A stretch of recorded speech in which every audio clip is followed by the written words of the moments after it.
오늘 말씀은 자라나면 자연이 되는 것들이 있습니다 라는 제목으로 말씀 전하도록 하겠습니다. 우리가 잘 사는 길, 칭찬받는 길은 쉽습니다. 잘 살려면 어떻게 해야 되느냐? 칭찬받는 삶을 살려면 어떻게 해야 되냐? 사실 되게 쉽습니다. 하라는 건 하고 하지 말라는 건 하지 않으면 돼요. 쉽지 않습니까? 신앙인이라면 하지 말아야 할 일과 신앙인이라면 해야 할 일이 있지요. 하지 말아야 할 것은 하나님께서 싫어하는 일이고 해야 할 것은 하나님께서 좋아하신 일입니다.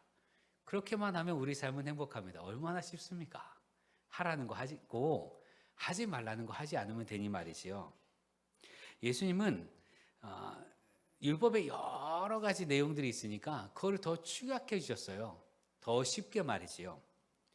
구약의 모든 율법과 예언서를 단 두 마디로 압축시켜 주셨습니다. 마태복음 22장 37절에서 40절을 보면 예수께서 이르시되 내 마음을 다하고 목숨을 다하고 뜻을 다하여 주 너의 하나님을 사랑하라 하였으니 이것이 그곳 첫째 되는 계명이요 둘째는 이와 같으니 내 이웃을 내 자신같이 사랑하라 하셨으니 이 두 계명이 온 율법과 선지자의 강령이니라.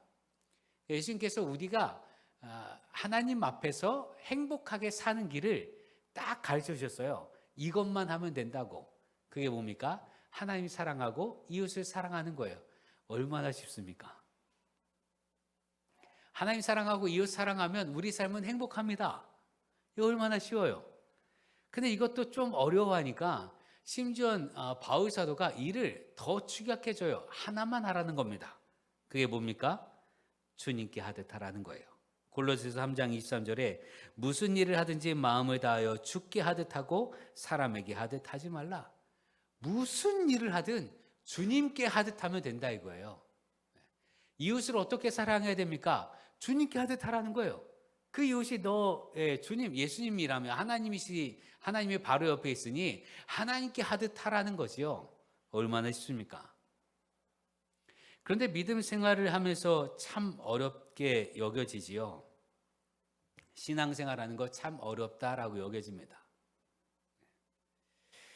왜인가 하면 우리가 자라나지 않았기 때문에 그렇습니다. 성숙하지 않아서 그렇습니다. 여러분 어른은 뜨거운 것도 잘 참습니다. 그렇죠? 어른은 뜨거운 것도 잘 참아요. 근데 아이는 뜨거운 거 잘 못 참습니다. 왜 그럴까요? 덜 자라서 그렇죠 뭐.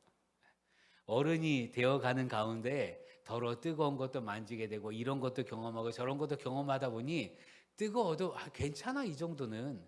그 좀 뜨거워도 그것 때문에 내가 화상을 입거나 그 정도는 아닌데 라는 걸 아는 거고, 그러니까 적당히 뜨거운 건 잘 참습니다. 그러나 아이는 경험하지 못했고 자라나지 못했으니까 조금만 변화에도 울고 난리를 치는 것 아니겠습니까? 하나님 사랑과 이웃 사랑의 대표적인 모습, 내 몸처럼 여기는 것, 주님께 하듯 하는 것, 그 마음은, 그 모습은 긍휼과 자비, 따뜻한 동정의 마음으로 나타나는데 이것과 대비되는 게 경쟁과 시기지요. 경쟁하고 시기하니까 갈등하고 다툼하고, 이게 하나님 사랑하는 것, 이웃을 사랑하는 것, 혹은 이웃을 내 몸같이 사랑하는 것, 모든 일을 주님께 하듯 하는 것, 그것과 반대되는 개념 아니겠습니까? 그런데 우리가 언제 경쟁하게 되고 언제 시기심을 갖습니까? 그 사람과 내가 같은 부류라고 생각할 때, 같은 급이라고 생각할 때 싸우고 경쟁합니다. 네.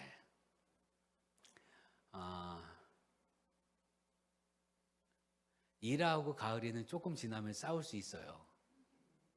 친구니까. 그런데 이라하고 이승엽 집사님이 싸울 일은 없어요. 어른과 애니까 격차가 있잖아요. 애하고 싸우는 어른이 어디 있어요?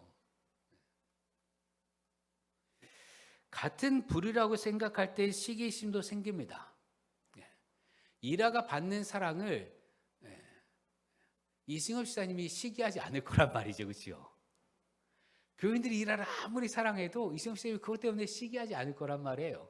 반대로 가을이 사랑하는 것을 보고 뭐 아내빈 사모가 시기하거나 질투하지 않겠지요. 같은 불이라고 생각할 때 시기심도 생깁니다. 내가 높은 위치에 있다고 생각하면 낮은 위치의 사람과 다투거나 경쟁하지 않습니다. 그래서요, 집에 보면 형제끼리는 싸웁니다. 남자 형제끼리든 여자 형제끼리든 형제끼리는 묘한 갈등 관계가 있고 묘한 경쟁심도 있고 시기심도 있어요. 여러분, 그래서 인류 최초의 살인이 가인과 아벨 아니겠습니까? 왜 가인이 아벨을 죽였을까요? 시기해서 그래요. 같은 형제끼리라. 시기하고 질투해서. 성경에 보면 쌍둥이조차 갈등하고 다툼을 하죠. 창세기 22장 26절 보면 후에 나오는 손으로 에서의 발꿈치를 잡았으므로 그 이름을 야곱이라 하였으며, 쌍둥이인데 뱃속에서부터 나올 때 형의 발 뒤꿈치를 잡는 거예요. 그 쌍둥이조차 시기하고 경쟁하고 갈등합니다. 왜요? 같은 급이니까. 저도 쌍둥이였던지라 저하고 똑같이 생긴 애가 전에는 안 나타났다가 제가 다니던 교회에 나타났어요. 그러더니 멀리서 버스를 타고 1시간씩 걸려가면서 교회에 오는 거예요. 안 왔으면 좋겠는데. 근데 와서는 제 친구를 다 뺏어가는 거예요.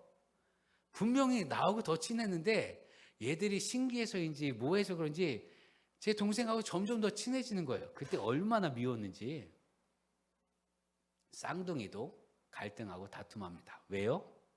같은 격이니까. 부모는 자녀가 예쁘다고 질투하지 않습니다. 자녀가 예쁘면 좋죠. 자녀가 예쁨 받고 칭찬받으면 좋은 거 아니겠어요? 그게 부모의 마음이잖아요. 백설공주라고 하는 동화가 원래는 젊고 예뻐지는 딸과, 그래서 사랑받는 딸과 점점 늙어지는 자신을 보면서 이 엄마가 시기하고 질투해서 딸을 죽이려고 하는 게 원래의 동화인데, 근데 실제는 안 그렇잖아요. 자녀가 부모보다 잘났다고 해서 시기하고 질투하고 경쟁하지 않습니다. 딸이 훨씬 예쁘네. 그럼 얼마나 좋아합니까? 아들이 훨씬 낫네. 그럼 좋아합니다. 그게 부모의 마음 아니겠습니까? 아버지와 아들, 엄마와 딸은 차원이 다르기 때문에 그래요. 서 있는 자리가 달라요. 서 있는 자리가 다르면 갈등하지 않습니다. 서 있는 자리가 다르다라는 건 성숙한 사람이 높은 위치에 있기 때문에 미성숙한 사람과 싸우지 않는다라는 말이에요. 부모 어른은 아이들과 싸우지 않습니다. 왜요? 성숙했으니까. 쟤는 아직 더 자라야 한단 말이에요. 그러니까 싸울 일이 없지요. 미성숙하기 때문에 경쟁하고요. 경쟁한다라는 건 미성숙하다는 증거입니다. 그래서 성경은 우리 믿음은 자라나야 한다라고 가르쳐주고 있어요. 고린도서 13장 11절에 우리가 다 하나님의 아들을 믿는 것과 아는 일에 하나가 되어 온전한 사람을 이루어 그리스도의 장성한 분량이 충만한 데까지 이르리니, 그리스도의 장성한 분량까지 이르라 라고 말씀하고 있습니다. 자라나야 합니다. 그런데 자라나려면 어떻게 해야 됩니까? 12절 말씀 보니까 그러므로 너희는 하나님이 택하사 거룩하고 사랑받는 자처럼 하라는 거예요. 하나님이 택하시고 거룩하게 하시고 사랑받는 자가 되면 자라납니다. 여러분, 우리는 거룩하고 하나님의 사랑을 받는 사람들입니다. 그리스도의 장성한 분량까지 자라나려면 무엇을 양분 삼아야 하는가? 하나님의 사랑을 양분 삼으면 자라날 수 있습니다. 하나님의 사랑이 우리가 자라날 수 있도록 하는 양분이 되는 거예요. 그런데 하나님이 우리에게 하나님의 사랑을 거두십니까? 거두신 적이 없어요. 하나님은 우리를 사랑하십니다. 그러니 우리가 그 사랑을 매일매일 먹고 그리스도의 장성한 분량까지 자라는 우리 되기를 기도합니다. 그렇게 하나님의 사랑으로 충만하여 자라나가 되면 그럼 어떤 일을 하게 되는가? 긍휼과 겸손과 온유와 오래 참음을 자연스럽게 할 수 있다라고 말씀해요. 오늘 말씀의 구조를 보십시오. 12절부터 14절까지 보면 그러므로 너희는 하나님의 택하사 거룩하고 사랑받는 자처럼, 하나님의 택하셔서 거룩하고 사랑받는 자처럼 하라는 건데, 거룩하고 사랑받는 자가 무엇을 할 수 있는가를 그 뒤에 얘기해 주는 거예요. 하나님의 택하시고 거룩하게 하시고 하나님의 사랑으로 충만한 사람이 되면 무엇을 할 수 있는가? 긍휼과 자비와 겸손과 온유와 오래 참음을 옷 입습니다. 누가 누구에게 불만이 있거든 서로 용납하며 피차 용서하고 주께서 너희를 용서하신 것처럼 너희도 그렇게 할 수 있습니다. 이 모든 것 위에 사랑을 더할 수가 있습니다. 여러분 12절 하반절에 나오는 긍휼과 자비와 겸손과 온유와 오래 참음을 옷 입고, 이때는 마치 이것이 명령형인 것 같이 보입니다만 아니요, 이건 조건절이에요. 너희가 하나님의 택하시고 거룩하게 되고 하나님의 사랑으로 옷 입게 되면, 하나님의 사랑을 넘치게 받게 되면, 하나님의 사랑받는 자처럼 되면, 그러면 긍휼과 자비와 겸손과 온유 이거 할 수 있다는 얘기입니다. 그렇습니다. 하나님의 사랑을 받으면 우리는 긍휼을 베풀 수 있습니다. 성경의 가장 대표적인 인물이 다윗입니다. 하나님의 사랑과 은혜를 충만히 받았기 때문에 다윗이 자신의 원수에게 은혜를 베풀었다는 거지요. 사무엘하 9장 6절에서 8절을 보면 사울의 손자 요나단의 아들 무비보셋이 다윗에게 나와 그 앞에 엎드려 절하매 다윗이 이르되 무비보셋이여 하니 그가 이르기를 보소서 당신의 종이니이다. 다윗이 그에게 이르되 무서워하지 말라. 내가 반드시 내 아버지 요나단으로 말미암아 내게 은총을 베풀리라. 내가 내 할아버지 사울의 모든 밭을 다 내게 도로 주겠고 또 너는 항상 내 상에서 떡을 먹을지니라 하니 그가 절하여 이르되 이 종이 무엇이기에 왕께서 죽은 개 같은 나를 돌아보시나이까. 무비보셋은 사울의 손자요. 사울은 다윗을 죽이려고 했던 사람입니다. 다윗의 원수지요. 그래서 다윗이 왕권을 차지하게 됐어요. 사울과 요나단 다 죽었고. 그럼 보통 과거에 보면 말이죠. 과거의 권력자들 왕권이 바뀌면, 왕조가 바뀌면 이전의 왕조 사람들은 모두 죽거나 유배를 당합니다. 우리나라도 그렇잖아요. 반정이 일어나면 다 죽습니다. 형제들이라 할지라도요, 왕이 되면 그 형제들은 도망을 치거나 유배를 가거나 미친 척을 하거나 죽임을 당합니다. 그게 너무나 당연한 일인데 다윗이 자신의 원수 사울의 손자 무비보셋을 불러서 야, 내가 너 할아버지가 갖고 있던 그 땅 다 다시 돌려줄게. 그리고 너는 내 상에서 내 아들들과 같이 밥 먹어.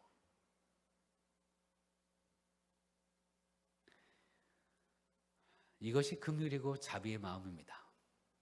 다윗이 이렇게 할 수 있었던 건 하나님의 사랑을 받았기 때문에 그래요. 하나님의 사랑으로 충만하니까 용서할 수 있어요.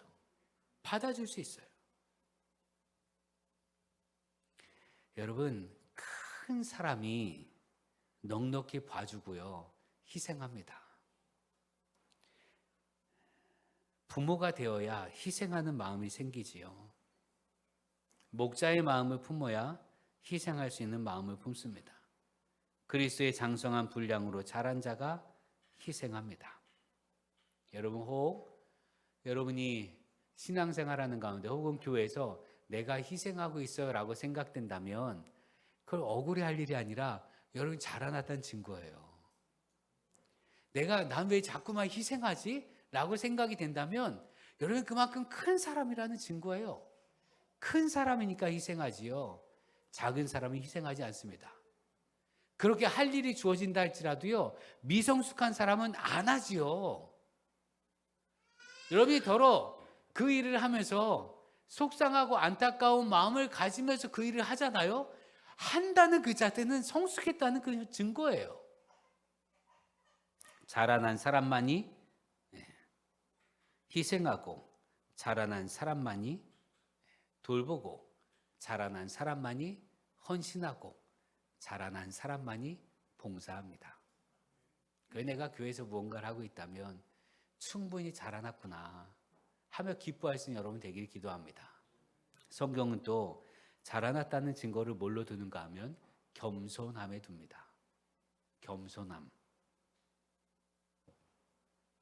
우리가 그리스도의 장성한 분량에까지 자라나야 되는데 그리스도의 장성한 분량이 뭐냐? 빌립보서 2장 5절에서 8절을 보면 나타납니다. 너희 안에 이 마음을 품으라 곧 그리스도 예수의 마음이니 그는 근본 하나님의 본체시나 하나님과 동등됨을 취할 것으로 여기지 아니하시고 오히려 자기를 비워 종의 형체를 가지사 사람들과 같이 되셨고 사람의 모양으로 나타나사 자기를 낮추시고 죽기까지 복종하셨으니 곧 십자가에 죽으심이라. 그리스도의 장성한 분량에까지 이른다면 이 마음을 품어야 되는 거예요. 여기까지가 그리스도의 장성한 분량입니다. 그런데 여러분 생각해 보십시오. 예수님께서 이거 말이지요. 겸손, 자신을 낮추실 때 억지로 그러셨겠냐 이거예요. 하기 싫은데 억지로 사람이 되셨을까요? 억지로 사람의 모습으로 이 땅에 오셨을까? 또 예수님께서 하기 싫은데 억지로 세례 요한에게 세례를 받으셨을까요? 또 예수님께서 하기 싫은데 억지로 제자들을 만나셨고 억지로 병자들을 고치셨고 하기 싫은데 억지로 세리와 죄인들과 함께 드셨겠냐 이거예요. 아니라 이거예요.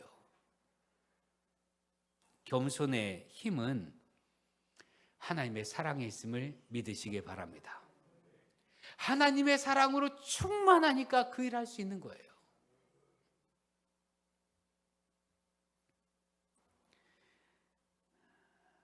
여러분, 그러니 하나님의 사랑으로 충만하여 하나님 안에 사는 우리 되기를 기도합니다. 크신 하나님의 사랑을 보았기 때문에 겸손할 수 있는 거예요. 여러분, 숲에 호랑이 없는 곳에 누가 왕노릇합니까? 여우가 왕노릇하고 토끼가 왕노릇하는데 다시 호랑이가 나타나면 어떻게 합니까? 꼬리를 내리지요. 우리가 하나님 앞에 선다고 생각해 보십시오. 내가 교만해질 수 있겠습니까? 감히? 내 모든 삶에 내가 하나님 앞에 서서 살아간다고 생각하면 우리 일상에서 교만해질 수가 없습니다. 그러니 여러분, 혹 여러분 주위에 교만한 사람이 있다면 교만한 사람들 때문에 속 아리하지 마십시오. 미성숙하다는 증거이고 교만하다는 건 하나님 안에 없다는 얘기예요.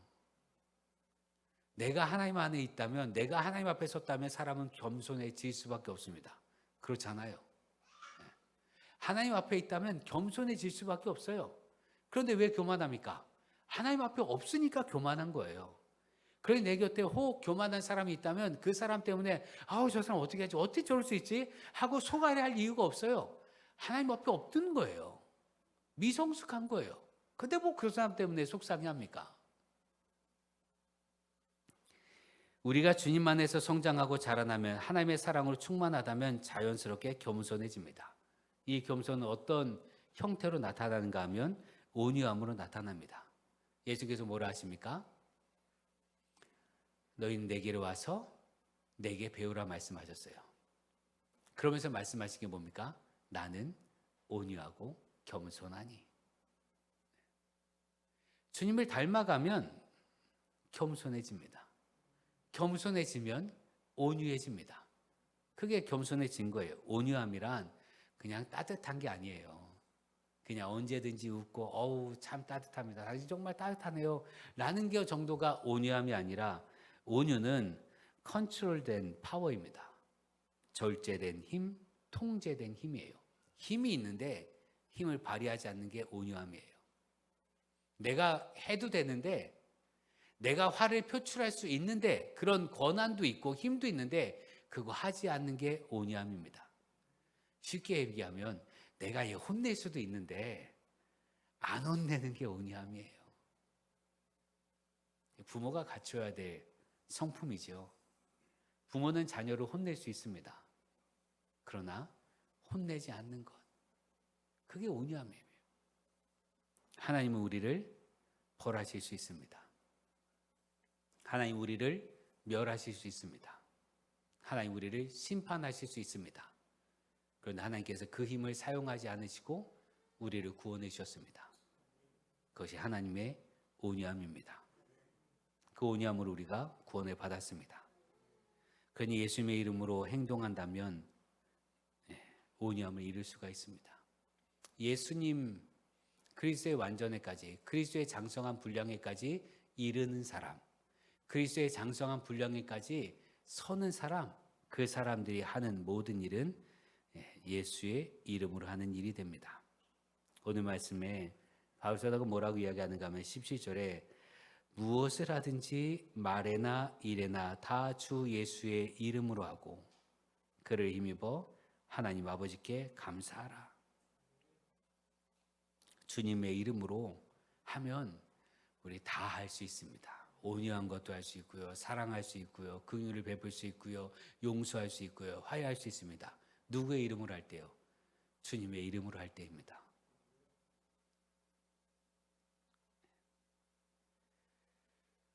그렇습니다. 주님의 이름으로 살아간다는 것, 그것이 장성한 증거이며 믿음이 성숙한 증거입니다. 이전까지는 내 힘으로 살았지만 믿음으로 자라나서 주님의 이름으로 살아가는 우리 되기를 기도합니다. 여러분, 신앙생활하면서 우리가 이것도 못했고 저것도 못했고 그것도 잘 안 되고 이렇게 계속 좌절하잖아요. 이렇게 계속 무너지지 않습니까?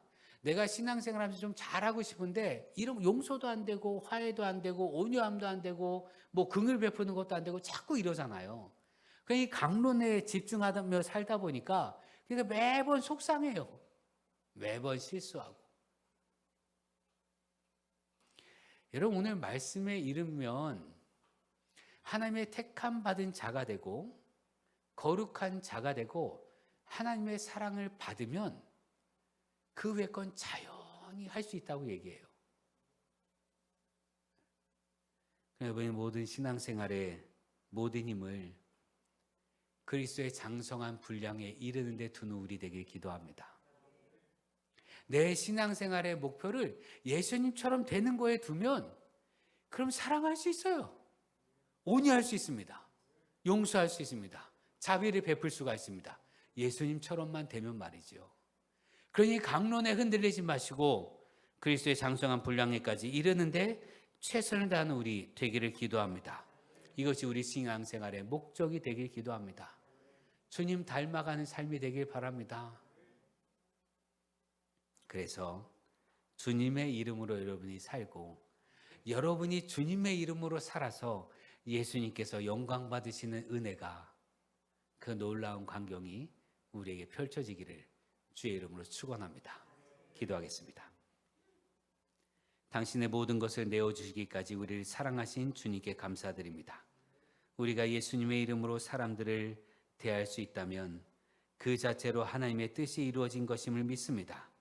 나보다 크신 주님을 내 힘으로 삼고 주님을 닮기까지 자라나는 우리 되게 하옵소서. 주님을 닮아가면 그리스도의 완전한 분량에까지 자라나면 자연스럽게 긍휼도 자비도 용서도 사랑도 행할 수 있음을 믿습니다. 하오니 주님만을 바라보며 믿음에 있어 자라나는 우리 되게 하옵소서. 예수님의 이름으로 기도합니다. 아멘.